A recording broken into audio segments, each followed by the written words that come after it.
Bonsoir à tous. À la une de ce journal, le centre d'hémodialyse est toujours inopérationnel à Marois, 3 mois après les promesses du gouvernement, contraints de parcourir des centaines de kilomètres pour effectuer leur séance de dialyse à Garoua. Des malades atteints d'insuffisance rénale, exaspérés, ont manifesté leur colère dans la ville de Marois, dénonçant des conditions difficiles de leur prise en charge médicale pour parcourir entre Garoua et Marois des centaines de kilomètres. Vous les écouterez en ouverture de ce journal. Et où en est-on avec les préparatifs du CHAN en 2021 à Limbé? C'est une légère frayeur des populations après l'explosion d'un véhicule, un incendie survenu non loin d'un stade d'entraînement qui doit accueillir les équipes qui sont mobilisées pour le CHAN. Les autorités administratives rassurent sur des mesures de sécurité spéciales prises à cet effet. Nous ferons le point dans la page sport de ce journal.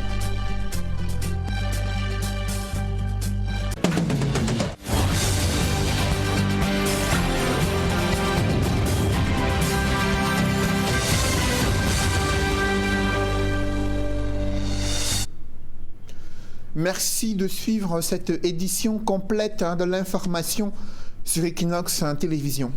Cela fait déjà 3 mois que le centre d'hémodialyse est inopérationnel à Marois, dans la région de l'extrême nord. Pourtant, des promesses avaient été faites aux malades atteints d'insuffisance rénale sur le matériel médical indispensable pour faire fonctionner ce centre d'hémodialyse. Jusqu'ici, ils doivent parcourir des centaines de kilomètres pour se rendre à Garoua afin d'effectuer leur séance de dialyse.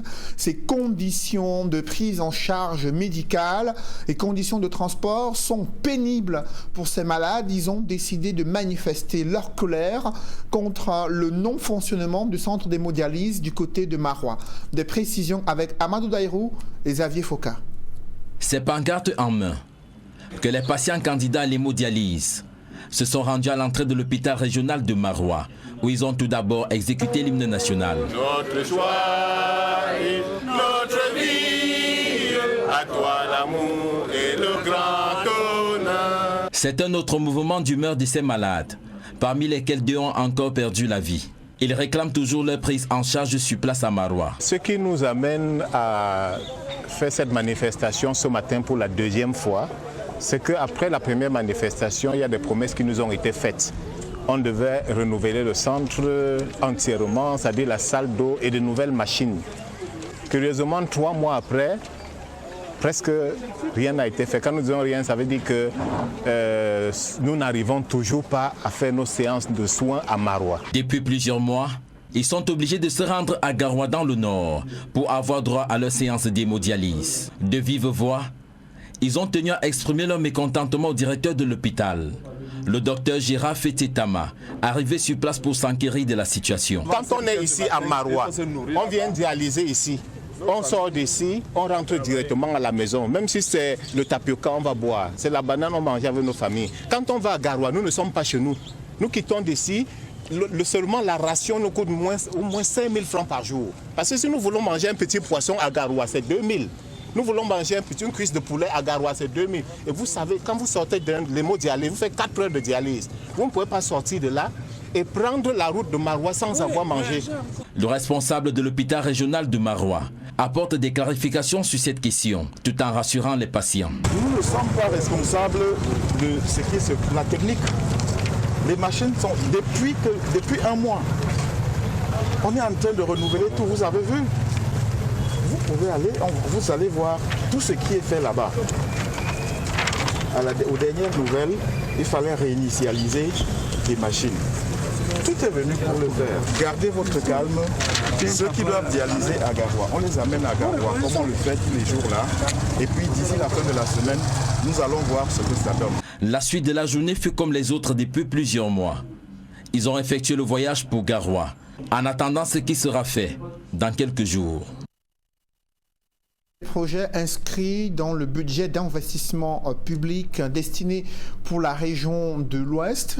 Au regard de ces différents projets, les magistrats municipaux s'interrogent sur l'efficacité, la viabilité de ces projets sur la base des besoins des populations en termes d'infrastructures sociales de base et d'infrastructures routières pour désenclaver plusieurs bassins agricoles.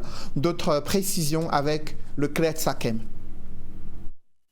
Sur les 757 projets financés par le budget d'investissement public 2020 dans la région de l'Ouest, 93 ne sont pas encore réalisés, 243 sont en cours de réalisation, soit un taux d'exécution de 80%. L'objectif pour l'exercice 2021 est l'amélioration de ce taux. En présidant la cérémonie du lancement de ce budget, le gouverneur Awafonka Augustine exhorte les différents acteurs à plus de discipline. J'en appelle à la mobilisation de tous les acteurs de la chaîne de la dépense publique. Il s'agit des ordonnateurs secondaires, des magistrats municipaux, des maîtres d'ouvrage et maîtres d'ouvrage délégués, des autorités contractantes, des ingénieurs du marché, des contrôleurs financiers, des comptables publics, des opérateurs économiques et de la société civile. Chacun devra jouer son rôle afin que les retards et les manquements observés en 2020 dans l'exécution du budget ne se répètent plus et que nos objectifs soient atteints afin d'avenir.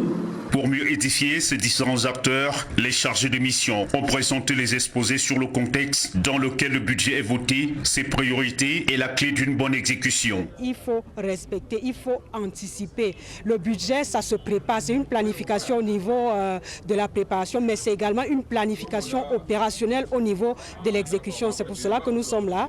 Nous sommes tous réunis pour que les conditions soient réellement optimales, pour que les procédures en matière de mobilisation soient effectives, que les procédures en matière d'exécution soient effectives et que les uns et les autres qui sont les porteurs, les représentants de l'État et les porteurs du dynamisme et du développement dans la région puissent mener leurs activités dans les bonnes conditions. Pour les services publics, notamment celles qui sont ordonnateurs délégués en matière de recettes, doivent travailler pour que ces recettes soient optimales et les services du ministère des Finances sont là pour accompagner au suivi de ces recettes de services. L'enveloppe budgétaire 2021 à l'Ouest s'élève à 43 milliards de francs CFA. Les priorités cette année sont portées sur les infrastructures routières, éducatives et sanitaires. La région du Sud fait face à une baisse considérable des performances douanières et fiscales malgré une embellie observée dans le secteur des douanes de à Kribi. L'on note que la fermeture des frontières sur fond de crise d'intégration et crise sanitaire, également l'environnement des affaires moroses ont impacté sur la mobilisation des recettes fiscales dans la région du Sud. Le ministre des Finances, Lupaul Motazé, en visite dans cette partie du Cameroun, a pu toucher du doigt les conditions de travail dans ces services déconcentrés. Compte rendu, Élisée Bogba et Marcelin Gransop. Comment ça va? Ça va très bien, excellent. Comment va le travail? Le choix des sites à visiter n'a pas été fait au hasard. C'est que Lupaul Motazé a voulu toucher du doigt le cœur du département ministériel dont il a la charge. Que ce soit au secteur des douanes 1 ou à l'hôtel des finances, en passant par les services de la trésorerie et du contrôle régional des finances, les patrons des lieux n'ont pas manqué de présenter les difficultés auxquelles ils font face. J'ai visité tous leurs bureaux, j'ai essayé de toucher du doigt les problèmes qui s'opposent à eux et puis nous avons eu une séance de travail au cours de laquelle il était question pour moi de leur dire quelles sont les grandes orientations de la politique définie par le chef de l'État, orientations qui se retrouvent dans le budget 2021. Si le ministre des Finances reconnaît la pertinence des doléances émises ici et là, il pense que ces services déconcentrés au niveau du Sud ne sont pas aussi mal lotis que ça. Sur le plan des problèmes qu'ils rencontrent, comme on en voit un peu partout, il y a des problèmes de locaux, il y a des problèmes de mobilier, de matériel de travail, mais je peux dire qu'en gros, ici au Sud, ici à Ebolova, mes collaborateurs sont quand même logés à meilleure enseigne que certains autres dans d'autres régions. Il se fait également que nous subissons des problèmes qui sont dus à la crise. Par exemple, en matière douanière, dès que vous fermez les frontières au niveau de Kiossi avec la Guinée équatoriale, nous avons une frontière à Bamako avec le Gabon, nous avons une frontière à Ntam avec le Congo, et dès que les frontières sont fermées, ça a quand même une conséquence sur les recettes. Le patron des finances a néanmoins pris l'engagement d'améliorer le cadre et les conditions de travail de ses collaborateurs, à charge pour ces derniers de donner également le meilleur d'eux-mêmes afin de relever les nombreux défis qui pointent à l'horizon, et ce, dans un environnement socio-économique difficile. Mon rôle a surtout été de leur faire comprendre quelle est la politique du chef de l'État, qu'est-ce que nous devons faire en 2021, les attentes qui sont les nôtres dans ce contexte de budget qui a été fait de façon modérément optimiste, hein, c'est l'expression que je m'employais, optimiste, mais de façon modérée quand même, parce qu'il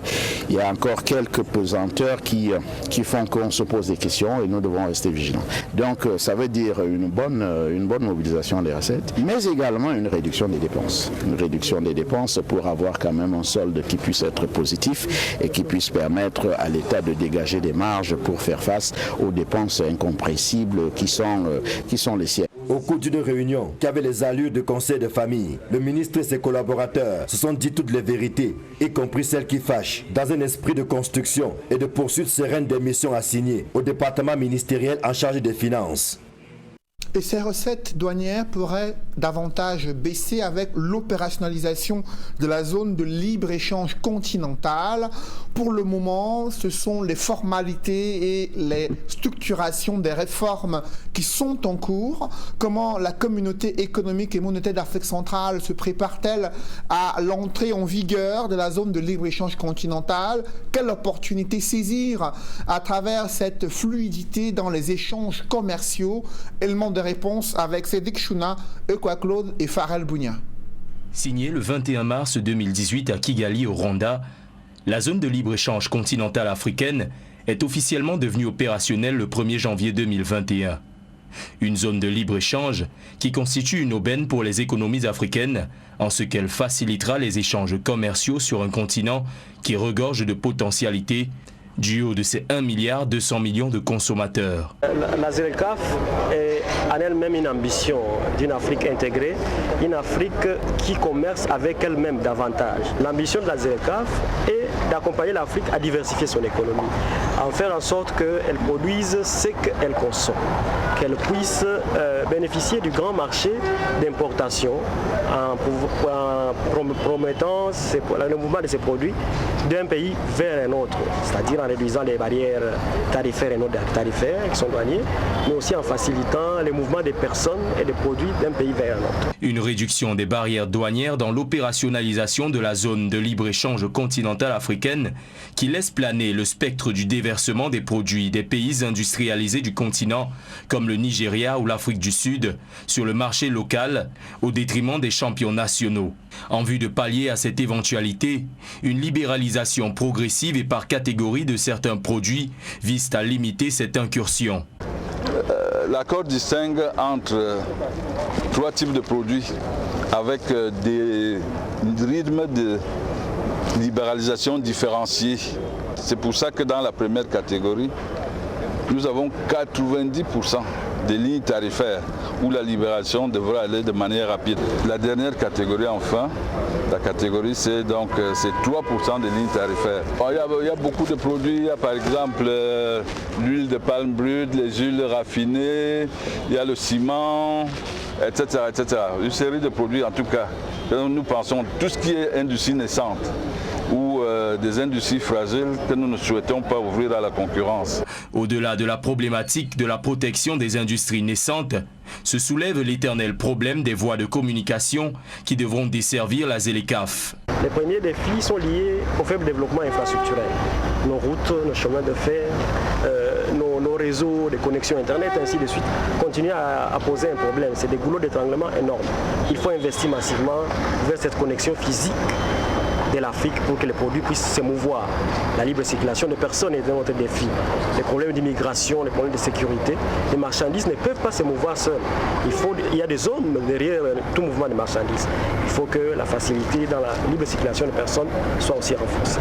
Autant de défis auxquels viennent se heurter la zone de libre-échange continentale africaine qui ambitionne faire du marché africain une plaque tournante de l'économie mondiale.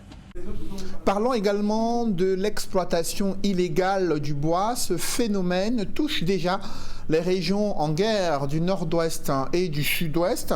Près de 21 exploitants clandestins de nationalité étrangère viennent d'être interpellés par les éléments de la gendarmerie nationale dans le Ndongamantoum, région du nord-ouest. Selon les fins limiers de la gendarmerie, ils menaient des coupes illégales des bois avec la complicité des combattants séparatistes dont 2 ont été appréhendés.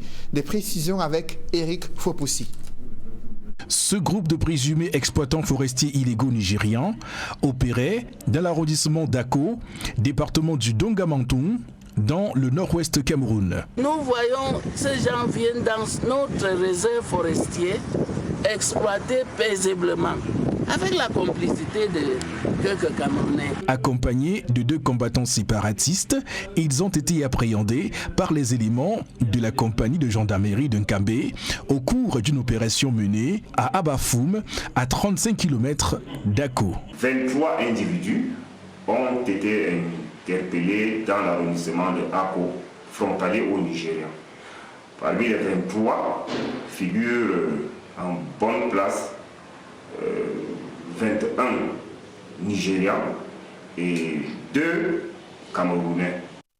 Au moment de leur interpellation, les exploitants nigérians étaient à bord de 4 camions de grumes de bois, tandis que les séparatistes, de leur côté, avaient une arme à feu, des munitions et un couteau. Le bois, ça donne de l'argent, ça donne suffisamment d'argent d'ailleurs. Donc ces bandits, dès lors qu'ils ont des collaborateurs, les nationaux, des compatriotes qui peuvent aller dans leur sens, le Nigérian est prêt à donner beaucoup d'argent. On leur procure les armes et les munitions. Finalement, le bois procure de l'argent qui permet d'acheter les armes et d'acheter les munitions. La réserve forestière d'Ako, localité frontalière avec le Nigeria, est réputée pour ses essences rares. Les spécimens que nous avons sont des spécimens rares qui n'existent plus ailleurs. Mais l'arrondissement d'Ako en a encore. Au-delà des opérations de sécurisation des régions en crise du nord-ouest et du sud-ouest, les forces de défense et de sécurité ont également pour mission d'aider le pays à protéger sa biodiversité. Dans le chaudron de la crise anglophone, l'enlisement de cette crise, la multiplication des exactions commises sur des civils préoccupe l'Église catholique. Le cardinal secrétaire d'État du Vatican est annoncé à Bamenda entre le 30 et le 31 janvier 2021. Il doit également faire une messe, mais d'aucuns y voient une action de l'Église catholique pour pouvoir mener des négociations en vue d'apaiser les tensions dans le nord-ouest et le sud-ouest. Depuis le déclenchement de la crise, l'Église catholique n'a cessé de mener des actions visant à interpeller le gouvernement camerounais et les groupes armés séparatistes sur la nécessité de préserver les vies et de pouvoir aller au dialogue. Chronique des interventions de l'Église catholique et des actions menées jusqu'ici. C'est avec Jean-Paul Chouniat. Au moment où l'archevêché de Bamenda s'apprête à accueillir le cardinal Pietro Parolin, envoyé spécial du pape François, pour porter un message de réconfort et d'espoir aux populations du nord-ouest et du sud-ouest, coincées dans un climat sécuritaire critique. Le clergé anglophone et l'ensemble de l'Église catholique au Cameroun initient depuis des années des actions visant à ramener la paix dans cette partie du pays. En 4 ans de conflit entre les séparatistes et les forces de défense, les religieux, toute obédience confondue, multiplient depuis 2016 des appels au gouvernement et sécessionnistes de la République virtuelle d'Ambazonie, leur demandant de cesser les hostilités afin de trouver des solutions pacifiques à la résolution d'une crise qui continue de faire des victimes. Avec déjà près de 3000 morts, 700 000 déplacés internes et 50 000 réfugiés au Nigeria. Au premier mois du conflit, en décembre 2016, Les évêques du Cameroun et la Bamenda Provincial Ecclesiastical Conference tiraient déjà la sonnette d'alarme, adressant un mémorandum au chef de l'État Paul Biya où il dénonce les horreurs perpétrées contre les populations civiles sur le terrain. Le conflit allant de mal en pis, d'autres sorties et lobbying sont menés, mais l'option militaire se poursuivra sur le terrain. Courant 2017, Paul Biya est reçu en audience au Vatican, dans un tête-à-tête avec le pape François. Difficile d'être dans les secrets du Saint-Siège pour affirmer que la crise anglophone ne fut pas au menu des échanges entre les deux hommes d'État. Même face à la sourde oreille de Paul Biya d'accéder à la demande de la Conférence épiscopale nationale du Cameroun, le cardinal Christian Tomi et des leaders de confession chrétienne et musulmane du Cameroun anglophone élaborent un document de 400 pages contenant attentes et doléances des populations anglophones en prélude à la All Anglophone General Conference, initiative qui ne reçut point l'onction du régime de Yaoundé. La crise anglophone intéressante dans le Vatican, c'est tout naturellement que le pape François appelait à un cessez-le-feu dans son indignation marquée au lendemain du massacre de Kumba, qui coûtait la vie à 7 élèves à la Moda Francesca Bilingual Academy. Nul doute que c'est dans cet élan que le Saint-Père mandate son secrétaire d'État au Cameroun du 30 au 31 janvier 2021. Le cardinal Pietro Parolin touchera du doigt les meurtrissures d'une population et les réalités d'une guerre asymétrique, préjudiciable à une paix que les forces de défense et de sécurité tentent de restaurer face aux bandes armées séparatistes plus que déterminées à s'aimer la terreur en tuant civils et militaires. Pour preuve, les récentes attaques de Ndjikwa dans la Momo au nord-ouest, Mbachwa dans les Bamboutos et Maoto dans le sud-ouest. Le pape François pèsera-t-il de tout son poids pour ramener la paix au nord-ouest et au sud-ouest? L'avenir le dira. Et toujours dans ces régions du nord-ouest et du sud-ouest, principalement à Limbé, là où il y a eu des incendies dans la nuit de mercredi à ce jeudi. Vous le voyez en image, plusieurs véhicules incendiés non loin des infrastructures sportives qui doivent abriter cette compétition, le CHAN édition 2021, là où près de 4 équipes doivent séjourner durant toute la compétition. Des incendies qui se sont déclenchés dans la nuit de mercredi à ce jeudi. D'aucuns estiment qu'il y a une main criminelle, d'autres y voient des groupes armés qui ont plusieurs fois menacé de porter atteinte à la sécurité des équipes engagées dans cette compétition. Le gouvernement a tenu à rassurer l'ensemble de la communauté sportive sur des mesures spéciales de sécurité visant à protéger l'ensemble des sites qui doivent abriter le CHAN 2021 de jour comme de nuit.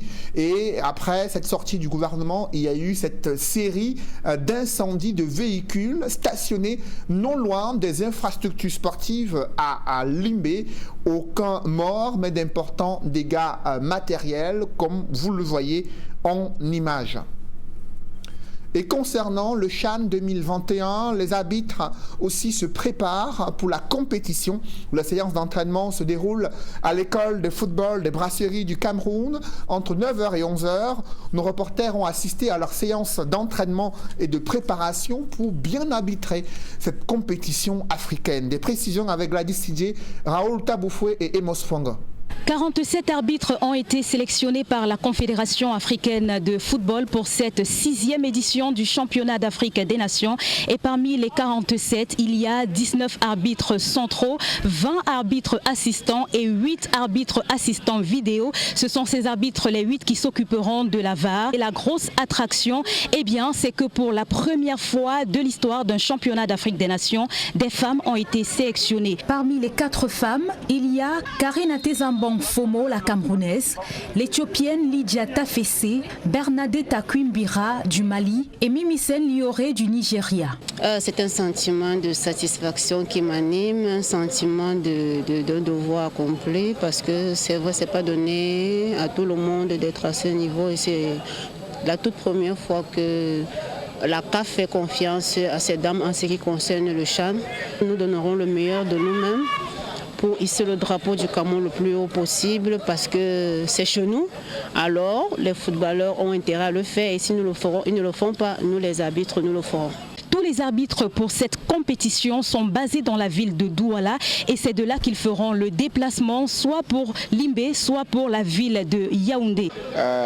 Les femmes n'ayant pas assez de compétition, il faut pouvoir leur donner la chance de pouvoir diriger les matchs des hommes. C'est la première fois dans une compétition officielle, un tournoi officiel, qui les exigences, n'est-ce pas, de la performance au niveau des femmes sont les mêmes qu'au niveau des hommes. Donc pourquoi ne pas, n'est-ce pas, leur donner cette chance de pouvoir leur donner cette occasion de diriger les matchs des hommes et également, n'est-ce pas, leur donner le rythme, n'est-ce pas, pour pouvoir soutenir lors de leur compétition des femmes. Alioum Sidi, Elvis Noupoué font partie également des arbitres camerounais retenus pour cette compétition. Elvis Noupoué a la particularité d'avoir été retenu à la fois comme arbitre assistant et comme arbitre assistant vidéo. Eh bien, je me sens très bien. On parcourt le monde à chaque fois pour des compétitions de la CAF, de la FIFA.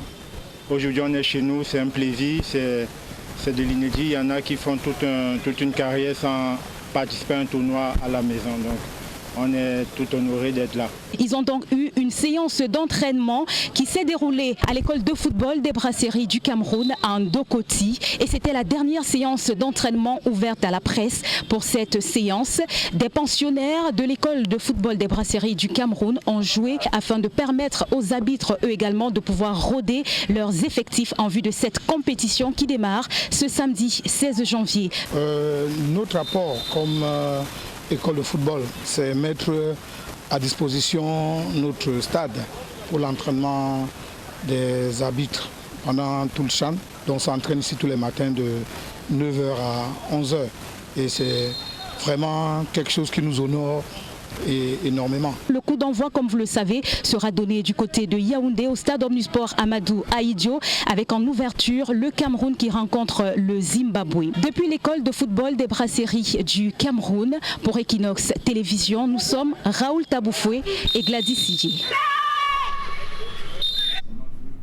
Et la compétition qui démarre samedi à Yaoundé où les Lions A' feront leur entrée en scène face aux Zimbabwéens, un match très attendu par les Camerounais. Vous pourrez suivre sur Equinox Télévision les analyses d'avant et d'après match avec les consultants de haut vol et des entraîneurs de football pointilleux dans le décryptage des performances des footballeurs sur le terrain.